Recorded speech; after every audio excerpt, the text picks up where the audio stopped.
은혜 받을 하나님 말씀 봅니다. 마태복음 21장 18절로 21절입니다. 지금부터 영상을 좀 떠주시기 바랍니다. 그래서 영상을 좀 떠주세요. 지금부터. 그래서 예배 실황을 나중에 올려주시기 바랍니다. 마태복음 21장 18절로 21절 말씀 같이 통독하도록 합니다. 이른 아침에 성으로 들어오실 때에 시장하신지라 길가에서 한 무화과 나무를 보시고 그리로 가사 잎사귀밖에 아무것도 찾지 못하시고 나무에게 이르시되 이제부터 영원토록 내가 열매를 맺지 못하리라 하시니 무화과 나무가 곧 마른지라. 제자들이 보고 이상히 여겨 이르되 무화과 나무가 어찌하여 곧 말랐나이까. 예수께서 대답하여 이르시되 내가 진실로 너희에게 이르노니 만일 너희가 믿음이 있고 의심하지 아니하면 이 무화과 나무에게 된 이런 일만 할 뿐 아니라 이 산더러 들려 바다에 던져라 하여도 될 것이요. 아멘. 네, 여기까지입니다. 오늘 특별한 목사님을 모셔서 함께 은혜를 나눌 수 있게 되어서 감사를 드립니다. 유원식 목사님은 베트남 선교회 베트남에서 선교 활동을 하고 있는 선교사님입니다. 가깝게는 보니까 제 1년 선배입니다. 대학원 선배고 굉장히 반가웠습니다. 오늘 나오셔서 특별 순서와 말씀을 나눌 때 저 여러분들에게 큰 은혜가 있기를 원합니다. 지금 영상 뜨고 있는 건가요?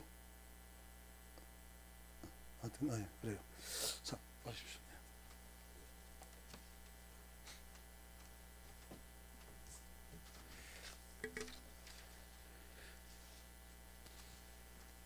제가 한국을 떠난 지가 2002년 월드컵을 보고 제가 2003년 1월에 제가 처음으로 그 선교 남미로 나가서 남미 칠레로 나갔다가 2007년에 베트남으로 들어가서 지금까지 베트남 사역자가 되어 있습니다. 그런데 오늘 와서 이 목사님을 보니까 지금 가슴이 지금 막 좀 떨립니다. 왜냐하면 옛날에 우리 목사님이랑 같이 그 학교 생활을 했을 때 한 20년 전 아닙니까? 벌써 20년이 넘은 그때 기억들이 많이 나고, 그래서 제가 그때 저는 이 선교사를 꿈꾼 사람이 아니고 이 목회를 이렇게 우 목사님처럼 목회를 잘 해보려고 제가 이렇게 그때 그런 꿈을 꿨었어요. 그런데 하나님께서 특별히 이렇게 선교사로 보내셨어요. 선교사로. 근데 지금 생각을 해보면 그때 제가 이제 우리 우 목사님도 잘 아시는 우리 김영진 목사라든가 조학현 이런 그 선교사 그룹들이 사실 있었습니다. 그 선교사 그룹들이 이 할렐루야 선교합시다라고 얘기하면 저는 그 말이 그렇게 싫었어요. 왜 싫었냐면 목회할 사람인데 왜 자꾸 할렐루야 선교합시다라고 하느냐. 그래서 할렐루야 선교합시다 그러면 선교 너나 해라. 나 목회 잘해서 내가 후원할게. 이런 생각만 제가 했었어요. 근데 그게 하나님 듣기 얼마나 싫으셨을까 이런 생각을 합니다. 그래서 20년 전 기억이 많이 떠오르고 또 생각도 나고, 그래서 이렇게 선교사로 나갔다가 다시 이렇게 초청한 교회에 와보니 참 옛날에 그런 생각들 이런 것들이 많이 나서 참 좋습니다. 제가 기도하고 우리 학생들이 준비한 순서 그리고 말씀 속에서 하나님이 주신 베트남 사역 이런 것들을 말씀을 전하도록 그렇게 하겠습니다. 기도하겠습니다. 하나님, 이 시간 우리 은강교회로 인도하신 분이 하나님이신 줄 믿습니다. 우리 우 목사님을 다시 만나게 하신 분도 하나님이신지라 찬양을 하나님 앞에 돌리옵나이다. 이 시간 아버지 하나님, 하나님을 살아계신 하나님으로 믿고 하나님께서 우리 인생 속에서 어떻게 역사하신 줄 알고 이 세계에 하나님이 만왕의 왕이시며 주인이신 줄 믿고 이 시간 머리 숙여 하나님께 예배하러 나온 사랑하는 성도들, 하나님 만나 주옵소서. 이 자리에 하나님 문제를 또 속삭이면서 아주 작은 신음 소리라도 하나님께 아뢰는 그 소리에 응답하여 주셔서 살아계신 하나님 때문에 감격하며 감사하게 하시고, 살아계신 하나님이 우리를 만나 주심 때문에 우리의 인생이 바뀌고 삶이 바뀌는 놀라운 예배 시간 될 수 있도록 주님 역사해 주옵소서. 이 시간 하나님께서 택하셔서 베트남 복음화를 위해서 사명자로 부르신 우리 베트남 학생들이 하나님께 찬양과 또 워십과 간증을 드릴 때 은희 하나님 함께하여 주옵시고, 베트남에 대한 하나님의 열망을 하나님 함께 나눌 때 하나님의 놀라운 성령의 역사가 사랑하는 온강교회 성도님들의 마음을 울려서 함께 기도하고 동역할 수 있는 귀한 은혜가 오늘 예배 중에 있을 수 있도록 주님 역사해 주옵소서. 감사하신 예수님의 이름으로 기도하옵나이다. 아멘. 우리 이 두 친구가 지금 전철을 거꾸로 타가지고 지금 못 오고 있는데 할 수 있지? 너희끼리 그래 그 나와서 신모이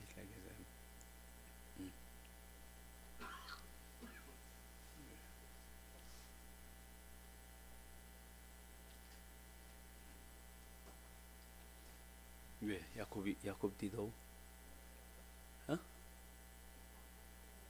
당 타이드 지금 왔대요. 감사합니다. 제가 쟤들이 저기 이제 스스로 전철을 타고 오라 그랬는데 지금 저기 거꾸로 타고 왔는데 지금 왔어요. 감사하네요. 하나님이 우리 두 자매를 참 사랑하신 것 같아요. 우리 박수로 좀 격려 부탁드립니다.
주와 함께 동행하느니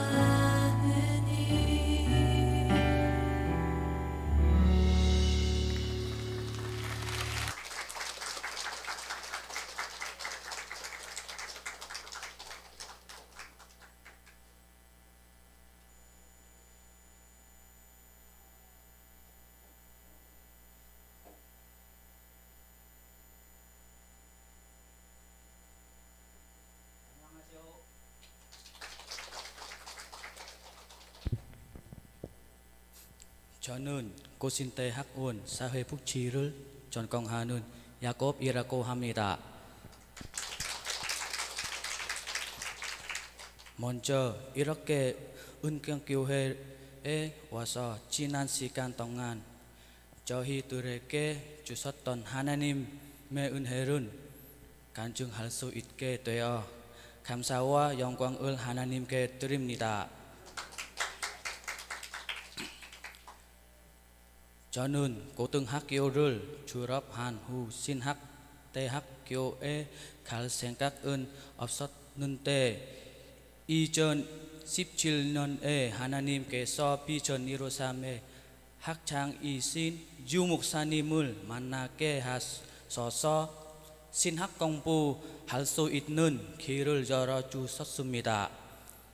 제가 3학년이 되었을 때 약 3개월 정도의 계획으로 한국 교회와 한국 신학을 배우기 위해 한국에 왔었습니다.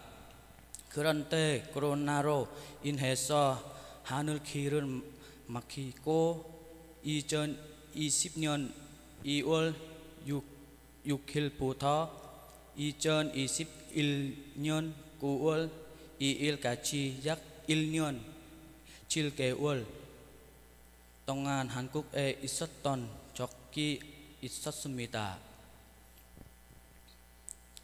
그 시간은 정말 특별했습니다.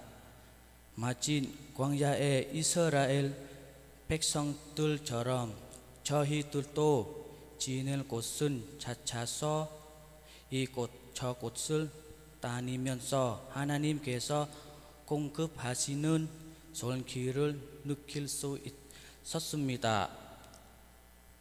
아무런 준비가 없었지만 하나님께서 먹을 것과 입을 것 그리고 필요한 것들을 공급해 주셨습니다.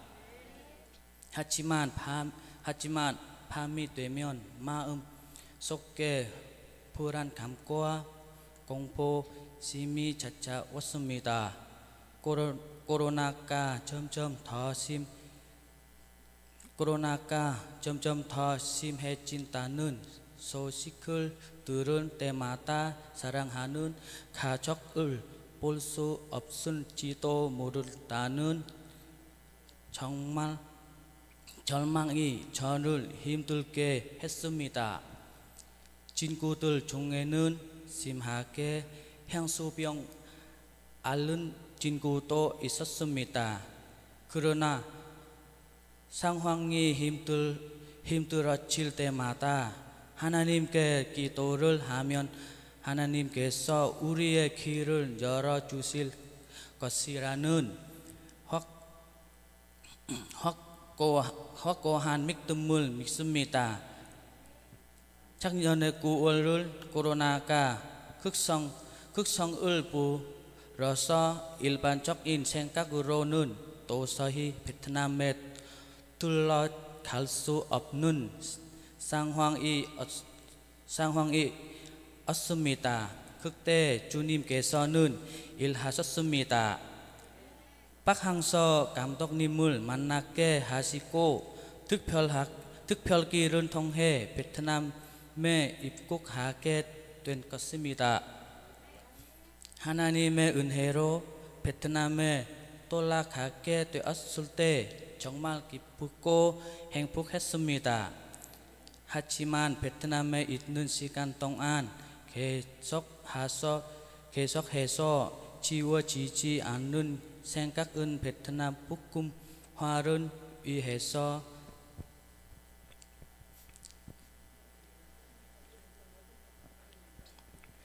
베트남 복음화를 위해서 저를 사명자로 부르셨다는 것입니다. 그래서 한국에서 그 힘든 시간을 보내게 하셨다는 것입니다. 지금 저희들은 그 부름에 손중하여 다시 한국으로 유학 오게 되었습니다. 아무리 힘든 훈련이라도 최선을 다하겠습니다. 공부를 마친 후에 베트남 돌아가서 유권식 목사님과 함께 베트남의 과부 고아와 같은 소외된 사람들에게 복음을 전하고 있습니다. 마지막으로 유 목사님께서 늘 하신 말씀이 생각납니다. 감사를 잊어버리면 은혜도 없어진다라고 하셨습니다. 저희들에게 얼마나 많은 감사한 일이 있었던지 모르겠습니다. 오늘 이렇게 저희를 초청해 주시고 도움을 주시 은광교회 정도님들과 우지성 담임 목사님도 잊지 않고 기도하겠습니다. 계속해서 베트남의 복음화와 저희들의 선교 훈련에 대해서 관심 또 기도를 부탁드립니다. 네, 정말 감사드립니다. 감사합니다.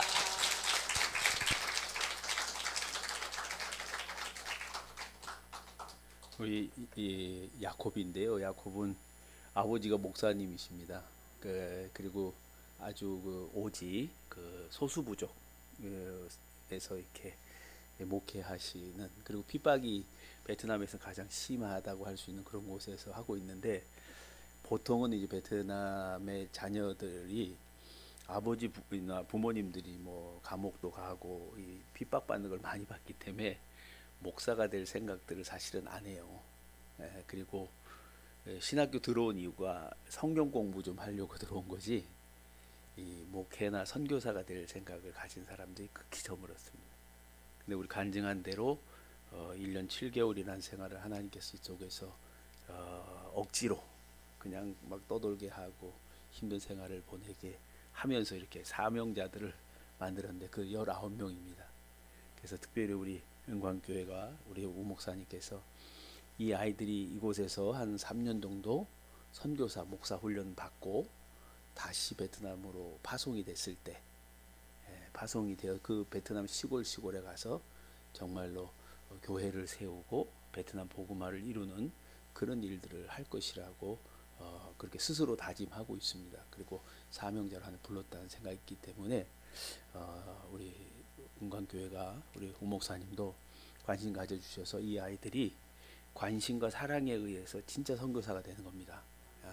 그런 선교사로 잘 갈 수 있도록 기도 부탁드립니다. 제가 우리 야코비가 잘 하는데 굉장히 떨었습니다. 아까 물 갖다 주시면 정말 감사합니다. 얘가 목이 타가지고 제가 얼마나 떨었는지 제가 원래 저 목소리가 아닌데 그래서 이해를 부탁드립니다. 저도 2007년에 처음으로 베트남에 이제 들어갔던 이유가 이제 원래는 이제 남미 쪽에 선교를 하고 있다는데 이 안식년차 잠깐 나왔는데 선교 본부에서 저보고 베트남의 선교지를 받아라. 거기 선교사님이 아프셔서 이제 나오려고 한다. 그래서 거기 유치원도 있고 뭐도 많이 있다고. 그래서 제가 선교 지원 없이 그냥 그 선교지로 들어가서 그걸 받으려고 들어갔었습니다. 처음에 딱 들어갔는데 그분이 좀 몸이 좀 괜찮아지고 그러시니까 마음이 바뀌었다는 거예요. 그래서 제가 어찌할 바를 모르는 상황이 딱 벌어지더라고요. 선교 후원금은 없지. 그리고 다시 나가야 된다는 어떤 생각도 있었고, 또 하나님이 부르신 이유가 있지 않겠냐 생각이 있었는데, 그때 제가 정말로 그 내일 일이 걱정이 되더라고요.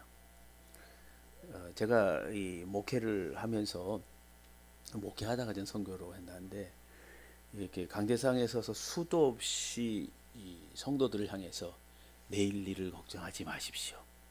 들의 백합화를 보십시오. 하나님이 먹이시고 입히지 않습니까?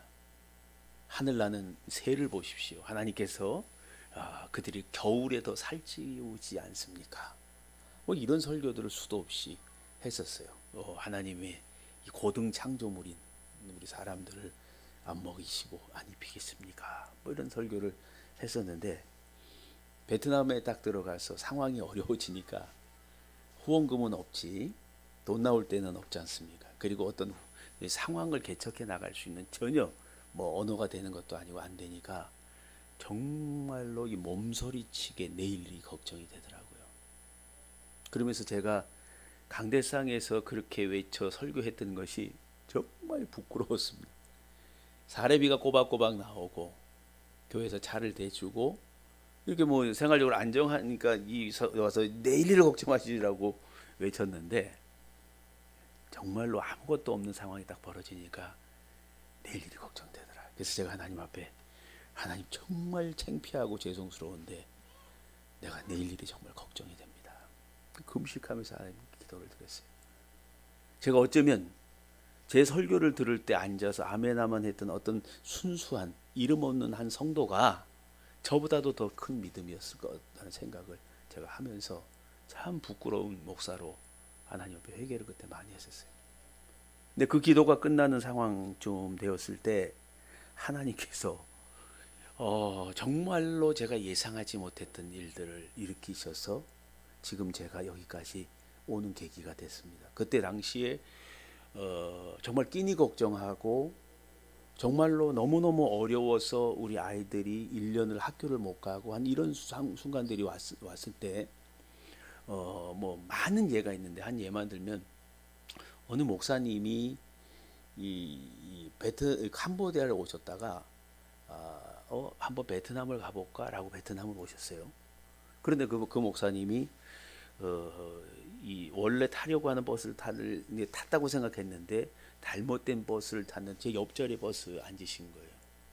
근데 제가 이 모습을 이렇게 앉은 그 목사님 모습을 보니까 이 깍두기 머리에다가 반바지, 선글라스를 뜨고 또 뭐 윗도리도 그 스포츠 티 같은 걸 딱 입고 앉아서 전혀 목사 같은 느낌이 안 들었어요. 근데 마음속에서 이분이 목사일 수 있다. 그래서 제가 이런 생각이 들어서 목사님이세요? 깜짝 놀라더라고요. 자기 외모를 보고 누가 목사라고 물어본 사람이 단 한 번도 없었다는 거예요. 목사님이셨습니다. 목회를 하는 목사님인데 왜 베트남에 왔습니까? 라고 물으니까 새벽마다 기도, 그거 부흥 강사셨거든요. 새벽마다 기도를 하는데 하나님이 자꾸 부의국으로 가라, 부의국으로 가라 그러더래요. 그 부의국으로 가라 그래서 부의국이 베트남인가? 그리고 이제 닫아두고 있었다가 캄보디아 선교를 갔다가 그냥 한번 건너와 보셨는데 저를 만난 거예요. 그러면서 이런 쭉 얘기를 들으면서 그분이 그때 그 제 어려운 상황, 그때 한 20년 전이니까 굉장히 큰데 그때 저한테 100만 원을 헌금하셨어요. 매달. 그러면서 제가 선교의 첫 시작을 열기 시작을 하고 그렇게 그 시기에 그 회개 기도가 끝난 이후에 하나님이 사람들을 계속 보내시고 붙이셔서 베트남 선교를 일으킬 수 있는 일들을 보여주시더라고요.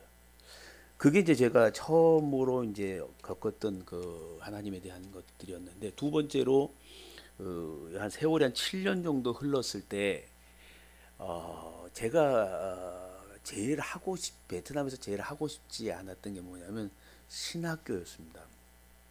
왜 그러냐면 사회 공산주의 속에서 신학교를 하면 제가 제일 빨리 추방이 될 것 같더라고요. 그 이래저래 계산하니까 하나님 다른 건 다 할 수 있는데 신학교는 안 하겠습니다. 그리고 아이들 청년들만 훈련을 시키는 정도로 제가 말겠습니다. 좀 길게 가야 하나님 사역에 좀 이렇게 있지 않겠습니까? 그때만 해도 추방당하면 뭐 여기 한국 교회가 그렇게 기뻐하지 않았어요. 뭐 얼마나 미련하면 이렇게 추방을 당했냐, 얼마나 지혜롭게 안 했으면 추방 이런 분위기였기 때문에 추방을 당하고 싶지 않다는 생각이 굉장히 강력하게 왔기 때문에 제가 신학교는 하지 않으면 추방 안 당했구나 이런 생각을 제가 사실 했었습니다. 그런데 이 어떤 목사님이 은퇴하고 오신 목사님이 교회 담임자 목회 자리가 빈 곳에 와서 6개월을 하시면서 새벽마다 기도했는데 신학교를 해야 되는데 이 당신 유목사 당신이 신학교를 해야겠다는 거예요. 그래서 저는 안 하기로 했습니다. 원래 안 하기로 결정을 하고 신학교를 못 합니다. 이 사회공산주의 속에서 무슨 신학교입니까? 이렇게 생각을 하고 거절을 했어요. 근데 돌아갔는데 하나님이 잠을 안 재우시고 그 생각이 자꾸 나게 하는 거예요. 그래서 제가 하나님 앞에 하나님 만약에 신학교를 하게 하시려면 기도원에게 보여주었던 걸 보여주십시오. 그게 첫 번째가 사람을 하나님이 보내주시되 저는 그냥 아는 사람 몇 사람에게 광고를 하고 그 다음에 하나님이 30명을 보내주시면 내가 신학교를 하겠습니다. 이게 제 첫 기도였어요. 그냥 양털에 물이 또 마르고 이런 것처럼 제가 하나님께 툭 던져놓은 겁니다. 그리고 날짜를 정했어요. 개교식 날짜를 정해놓고 모여 지나보겠다 이렇게 봤어요. 근데 개교식 날 31명이 오더라고요. 여러분 베트남에서 신학생을 모은다는 건 꿈 같은 일입니다. 잘 모아지지 않아요. 그리고 선뜻 외국인이 신학교 한다는데 누가 그렇게 오겠습니까? 31명이 왔어요. 그래서 저는 한 명은 보너스구나. 하나님이 참 보너스까지 주시는구나 생각했는데 개교식이 다 끝나는 날 한 명이 그만두겠습니다. 그리고 30명이 딱 시작을 했어요. 그렇게 하나님께서 여신 신학교 그리고 그때 당시에 그 신학교를 하면서 내가 두려웠어. 굉장히 두려워.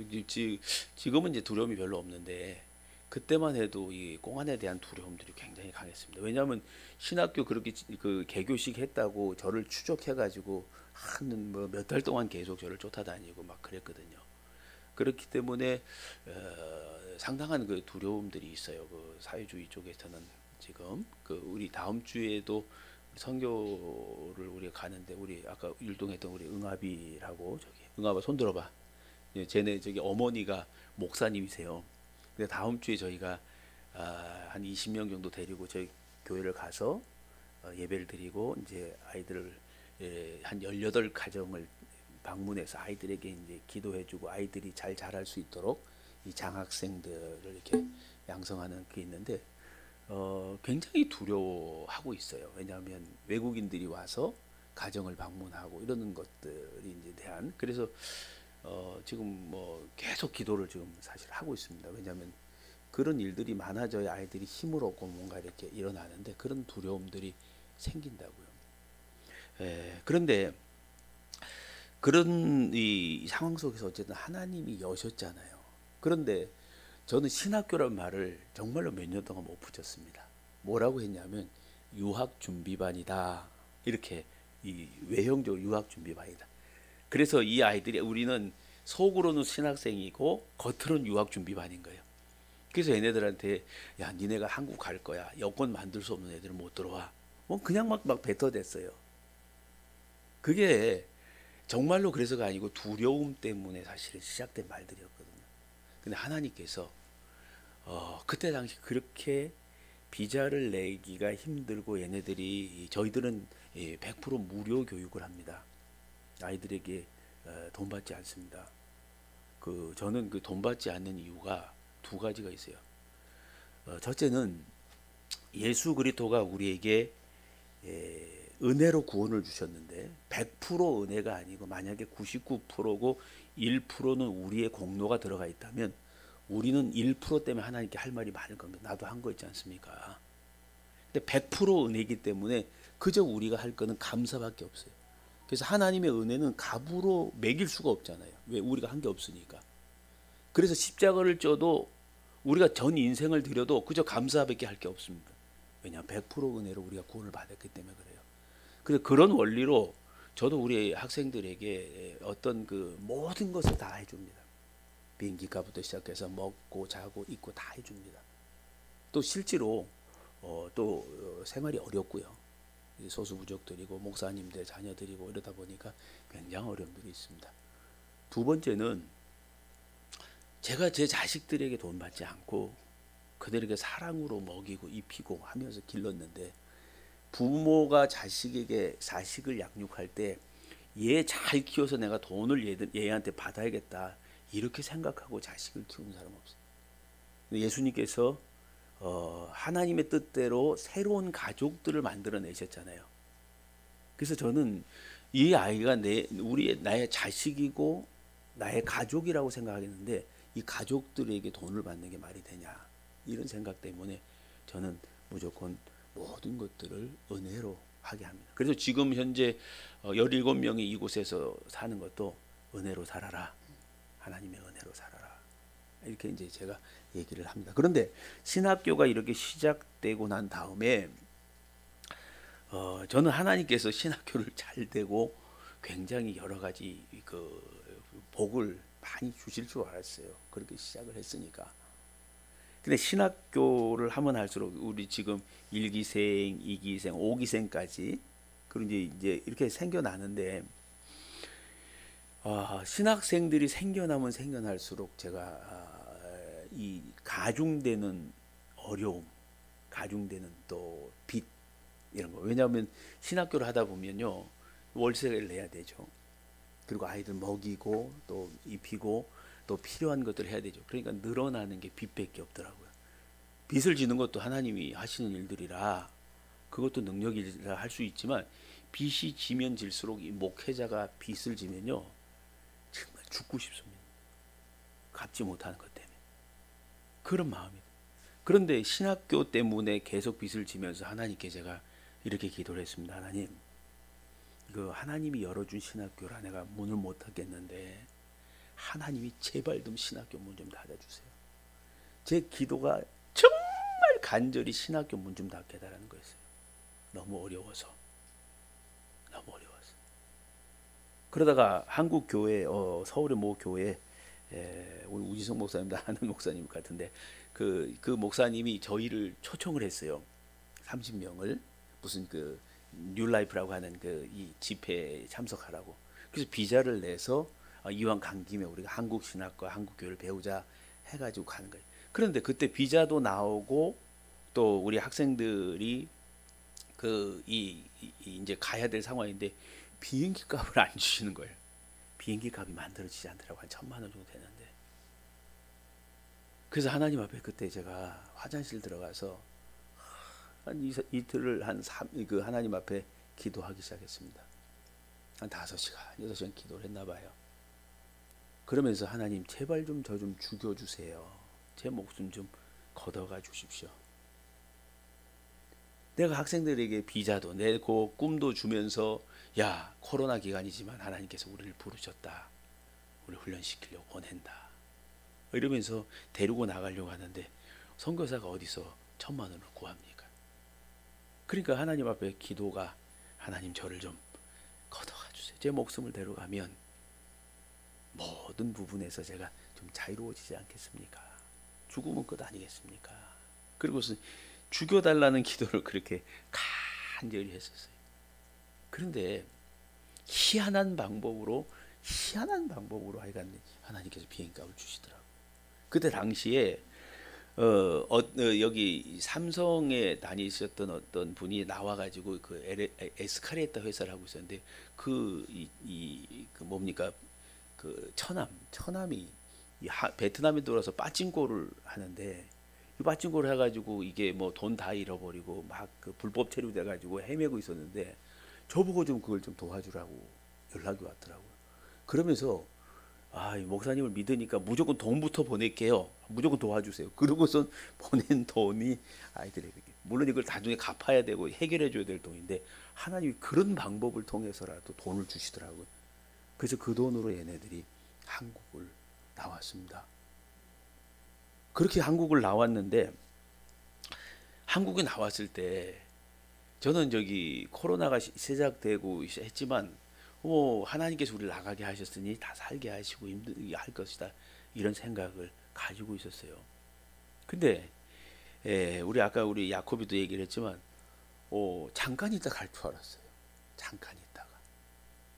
그런데 그 대구의 이 신천지 사건이 터지면서 또 아시아나 회양 사건, 아시죠? 아시아나 갔다가 회항하고 있는 사건 때문에 양국이 갑자기 급냉되면서 비행기가 이 전기선이 끊어져 버린 겁니다. 그러면서 이제 베트남 저기 정부 당국에서 9월까지는 들어올 수 없다. 좀 자제하고 있어라. 그래가지고 9월까지 2월에 나왔는데 9월까지 못 들어갔는데 9월이 되고 나서도 또 못 들어가기 시작한 거예요. 그러면서 저희가 언제 들어갈지 모르는 기약 없이 이사를 다니기 시작을 한 겁니다. 처음에는 그 천마산 기도원도 시작했는데 거기서 돈을 받더라고요. 그러니까 그 돈을 우리 감당을 못해서 무료로 재워줄 수 있는 곳을 찾아다녔는데 처음에 양지, 그리고 화순, 또 양평, 그리고 또 이 부산에 내려와서는 이 부산은행이 저희를 또 이렇게 한 3주 봐준 적도 있어요. 그리고 언양, 그리고 뭐 안 가는 데 없이 계속 돌아다니다가 마지막에는 진안, 그 전북 진안에까지 가서 우리가 곳곳을 헤매고 다녔는데 그 저기 30명이 짐 싸들고 이사 다닐 때마다 눈물이 팍 돌더라고요. 여러분 이사 그 추운 겨울에 한번 이사 한번 해보세요. 얼마나 힘든지. 근데 갈 곳이 없어서 이 재워질 때를 찾아다니고 우리가 조금 오래 있으니까 왜 우리만 이런 감당을 해야 됩니까? 30명 먹이는 거 보통 일 아니잖아요. 그러니까 그런 어려움들을 겪으면서 우리가 이사를 다니기 시작을 했어요. 그래서 한 10월 작년 10월쯤 됐을 때 너무 힘들어서 제가 하나님께 기도를 했습니다. 하나님, 우리는 이 베트남에서 평균 기온이 35도 이렇게 됩니다. 30도, 35도.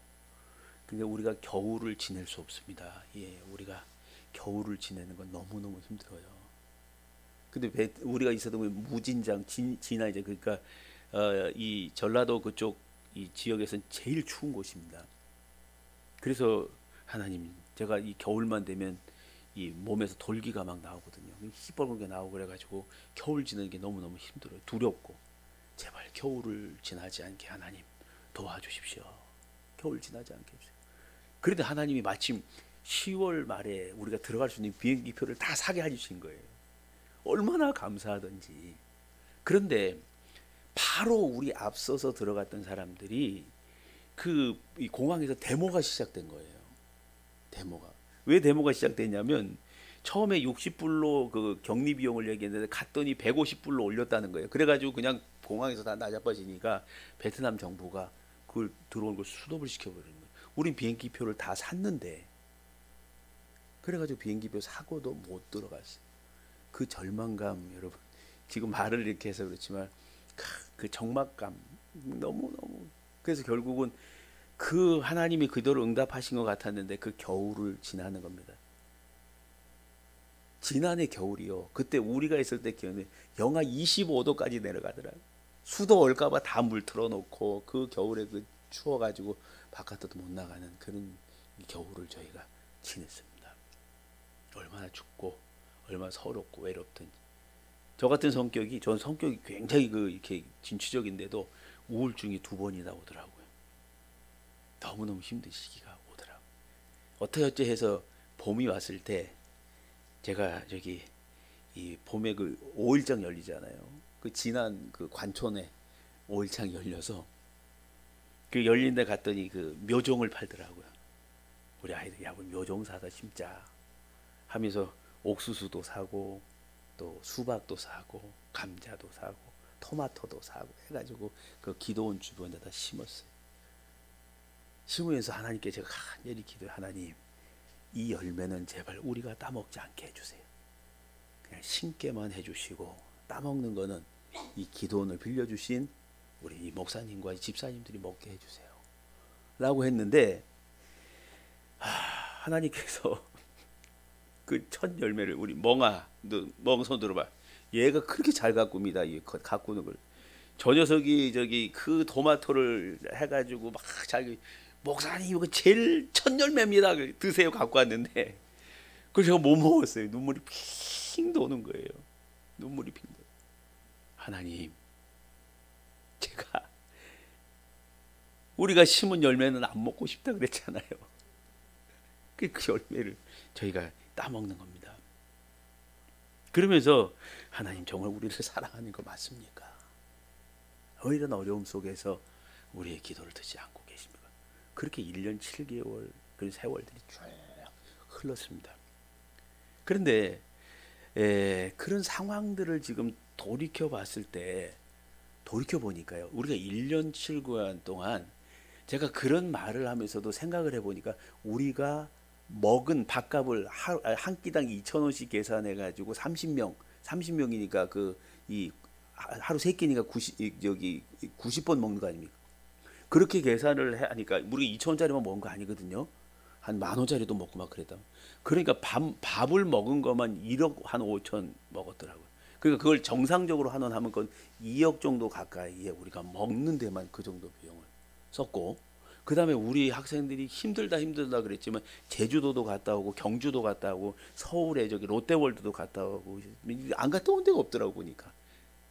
그리고 저기 그 선교 그 묘지 같은데 손양원 목사님 그 갔다 오고 정말 많이 갔다 왔고요. 그리고 아이들이 전부 다 악기를 배워가지고 악기 전부 다 잘 다룹니다. 클라리넷, 플룻, 또 바이올린, 첼로.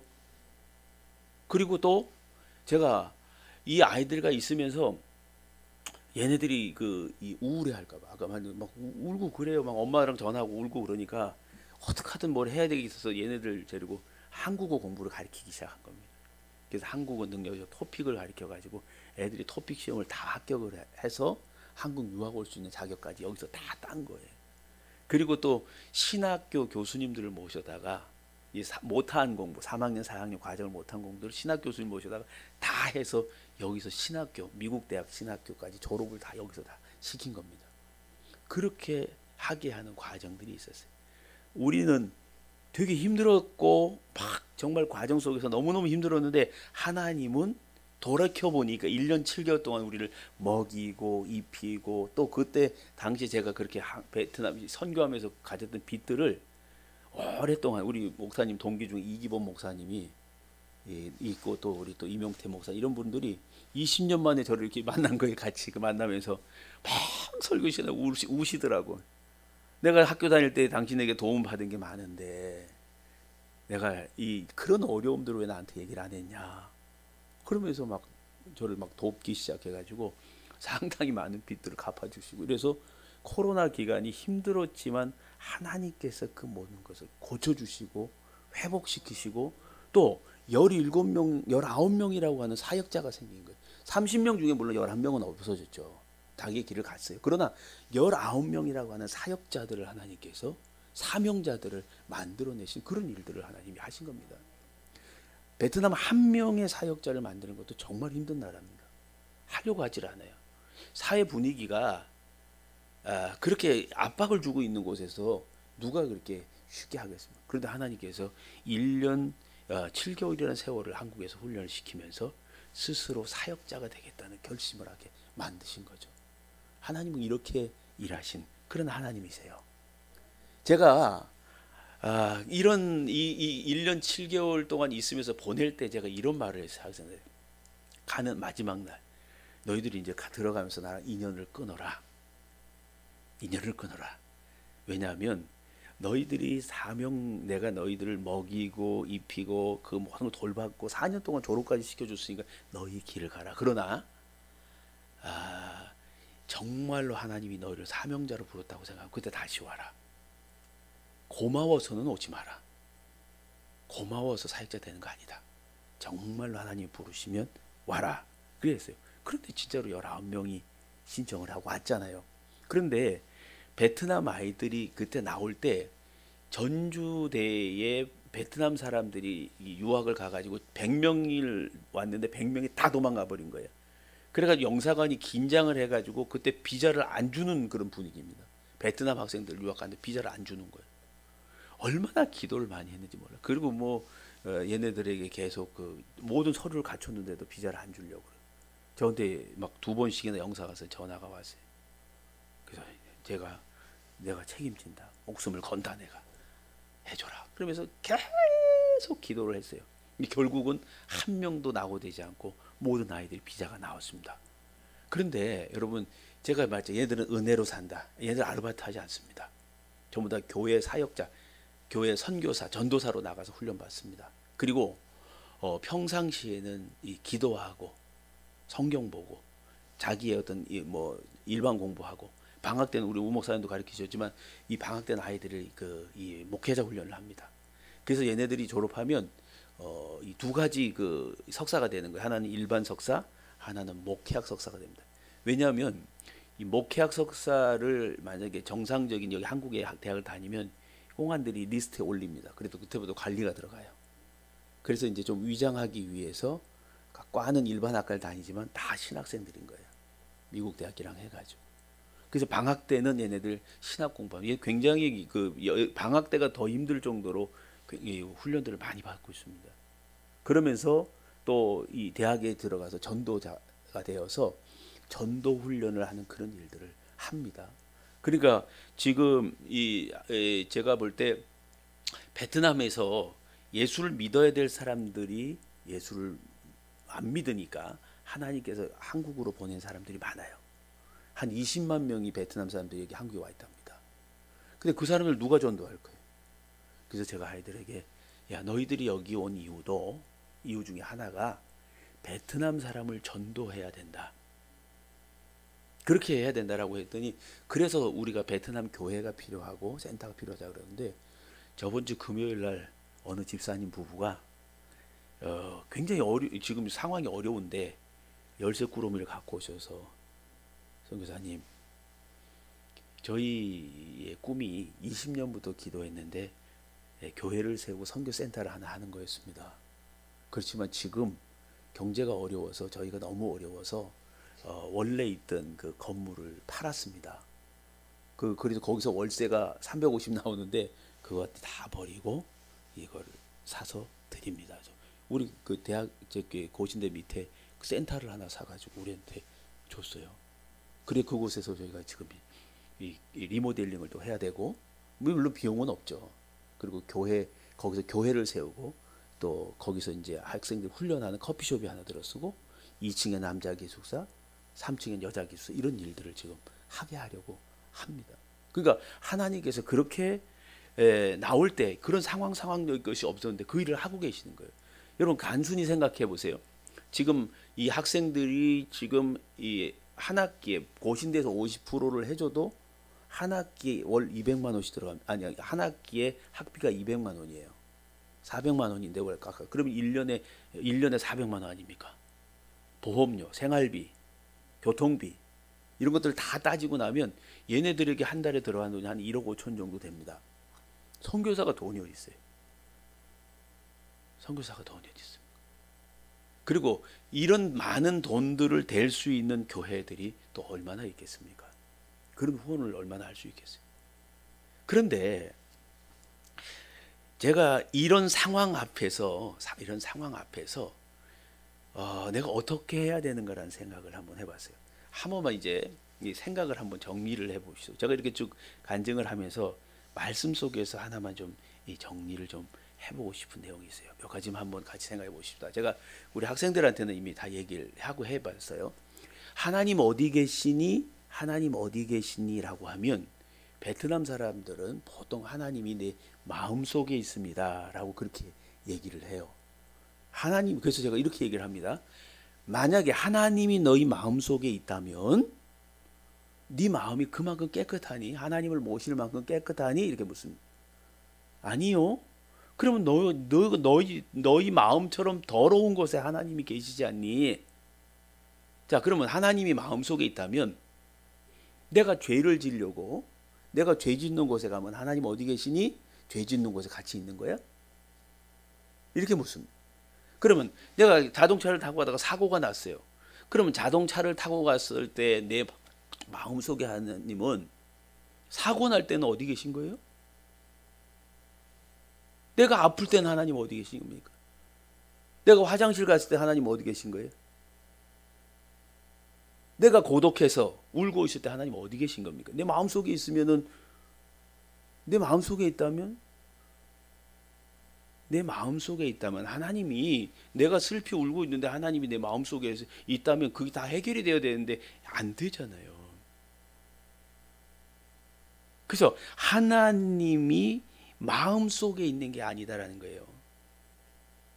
하나님이 마음속에 있는 게 아니고 더 정확하게 얘기를 하면 하나님이 어디 계시냐라고 할 때, 자 오늘 저기 이 본문으로 한번 보시면서 다시 한번 제가 이 얘기한 것이 무슨 의도인지 한번 설명해 드릴게요. 본문에 보게 되면 예수님께서 시장하셔서 무화과 나무를 보시고 창조주 우리 주님께서 이 열매를 요구하셨어요. 그런데 마가복음에 보게 되면 열매를 요구하신 주님을 향해서 무화과 나무가 핑계를 대는 거예요. 때가 아닙니다, 이런 핑계를 대요. 왜 때가 아니란 얘기는 무화과 나무가 어릴 수도 있고 아니면 계절이 안 맞을 수도 있어요. 그런데 그런 핑계를 대니까 예수님께서 뭐라고 얘기하시냐면 이제부터는 영원토록 내가 열매를 맺지 못하리라 하고 무화과 나무를 저주해 버리십니다. 때가 아닌데 저주를 해버리세요. 그리고 나서 뭐라고 얘기하시냐면 하나님을 믿어라 라고 얘기를 하세요. 그러면서 내가 진실로 진서 너희에게 이르노니 만일 너희 믿음이 있고 의심하지 아니하면 이 무화과 나무에 대한 이런 일만 할 뿐 아니라 이 산들로 들려서 바다에 던져라 하면 그대로 될 것이다 라고 말합니다. 너희가 기도할 때 무엇이니 믿고 구하는 것은 다 받은 줄 알라, 이렇게 말씀합니다. 자, 그러면 정말로 우리가 믿고 기도하면 다 될까요? 안 돼요. 이게 아멘 하셨지만 다 안 됩니다. 자, 그럼 믿고 기도해 볼까요? 자, 다시요. 자, 지금 여기 황룡산이 있습니다. 황룡산을 지금 바다에 집어넣었는데 이 말씀 믿고 이 말씀을 믿습니다, 저희가. 자, 그럼 우리 다 같이 지금부터 기도합니다. 정말 뜨겁게 기도하면 이 말씀 그대로 황룡산을 지금 부산 앞바다에 던질 수 있겠습니까? 안 됩니다. 아무리 100% 믿어도 여러분이 믿고 의심하지 않고 기도해도 황룡산은 바다에 던져지지 않아요.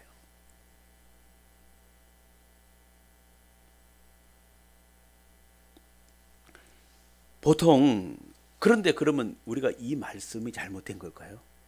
아니죠. 이 말씀은 잘못되지 않았어요. 우리가 뭘 오해를 하고 있느냐면 하나님께서 그러한 경험을 시키시고 하나님께서 우리에게 그런 것들을 보여준 사람들이 믿음을 보이기를 원하시는 거예요. 그 믿음을 보일 때 거기 하나님이 계신 거거든요. 마음속에 계신 게 아니라 믿음 속에 계신 거라요. 우리가 믿음을 하나님께 보일 때 하나님이 거기서 우리를 만나 주시는 거거든요. 자, 그러면 이 대목을 우리가 제가 이걸 선교회기 접목하기 위해서 이제 말씀을 드린 건데, 우리가 사무엘상 17장에 보게 되면 다윗이 나와요. 그죠? 근데 다윗이 나올 때 골리앗이 왔습니다.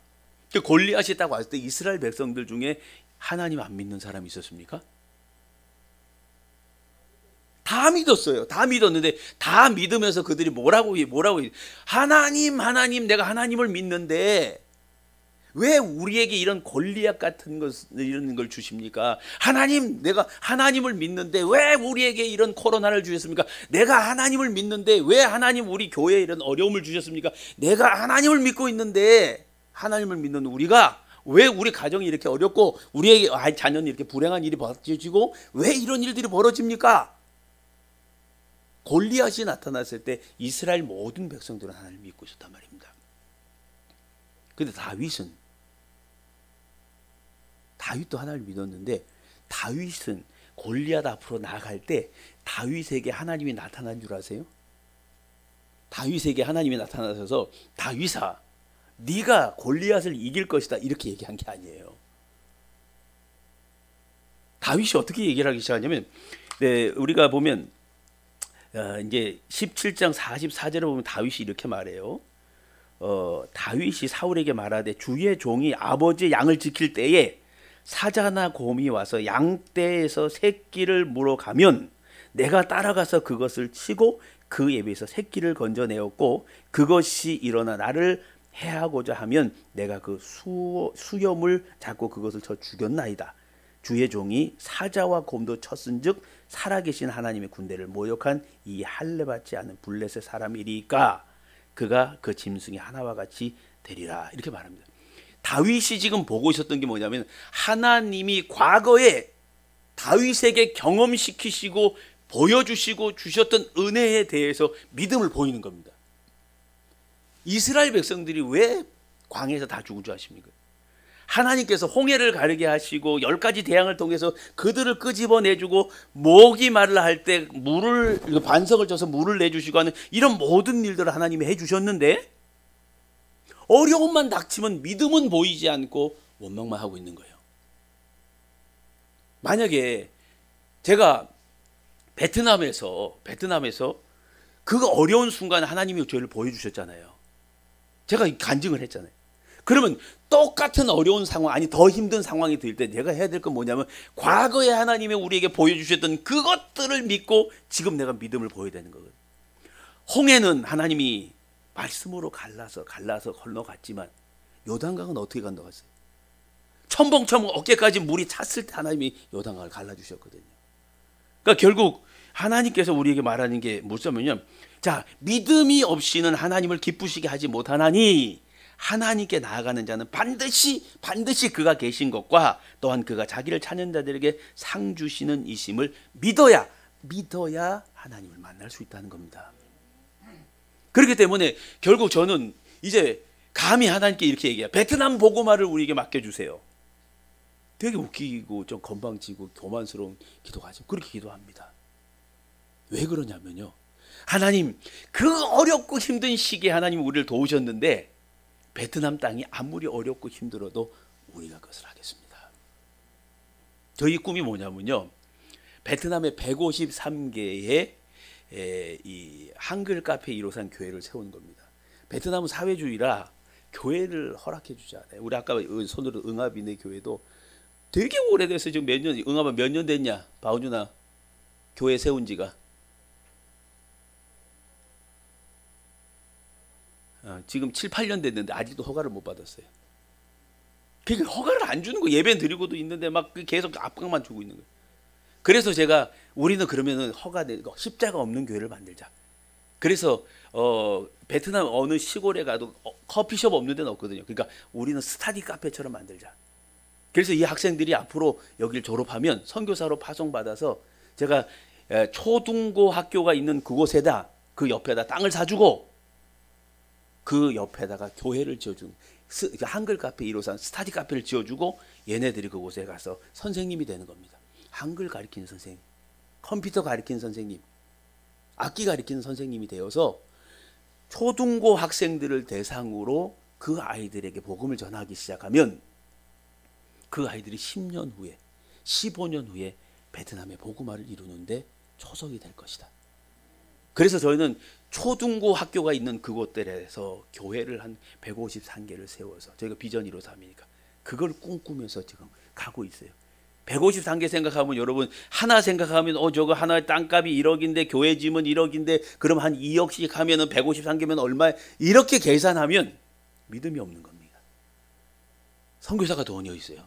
그렇지만 과거에 하나님께서 우리에게 그런 어려운 순간에 우리를 먹이시고 입히시고 또 그런 양떼를 덤벼들었을 때 그것을 이게 물려쳐 주셨던 그 하나님을 믿고 다윗이 믿음으로 나셨던 것처럼 우리도 없어요, 하나님 안 돼요, 이거 어떡하죠, 우리 없는, 이걸 이럴 때는 하나님이 만나 주시지 않는 겁니다.